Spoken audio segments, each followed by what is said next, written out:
Sir ఇప్పుడు ఇండియాలో cricket ఎంతమంది ఆడతారు? చాలా మంది ఆడతారు sir. End of the day Indian team ఎంతమంది ఆడతారు? 12 మెంబర్స్.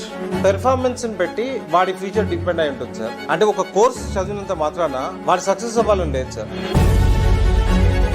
ఎంప్లాయబుల్ స్కిల్స్ ని డెవలప్ చేసుకోకుండా నన్ను హైర్ చేయండి నేను బీటెక్ చదివాను నన్ను హైర్ చేయండి అంటే ఎవరు సార్ తీసుకుంటాడు?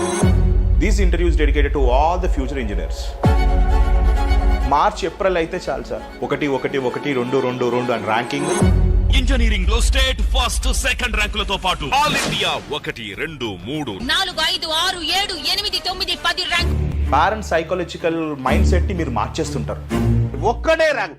శ్రీ చైతన్యలో ఈ పిల్లగాడే, నారాయణలో ఆ పిల్లగాడే, శ్రీ చైతన్య ఈ పిల్లగాడు వీడే, ఇగో ఇంట్లో ఈ పిల్లగాడే, మొత్తం ఇదే. ఇదొక మాఫియా. అంటే మీ బురిడి మాటలు అంటే వాళ్ళ కెరియర్ ని వారి ఫ్యూచర్ ని వాళ్ళ కోర్స్ ని అన్ని మీరు ఎట్లా డిసైడ్ చేస్తారు సార్? డెఫినెట్లీ పేరెంట్స్ కూడా ఆలోచించాల్సి ఉంటుంది. బాగా చదివే పిల్లవాడు ర్యాంకు కొడతారంటే నమ్మండి. మీ పిల్లవాడికి 50%, 60%, 70% ఉంది, ఐఐటి కొట్టేస్తాడు లేకపోతే ఇంకోటి ఏదో కొట్టేస్తాడు అనుకుంటే దాన్ని నమ్మి మీరు వెళ్ళటం డెఫినెట్లీ మీరు ఆలోచించుకోవాలి ఆ విషయం. అంటే ఇప్పుడు టెండూల్కర్కి ఫుట్బాల్ ఇచ్చి ఆడడం అంటే డెఫినెట్లీ మంచి ఫుట్బాలర్ అయి ఉండేవాడు కాదేమో.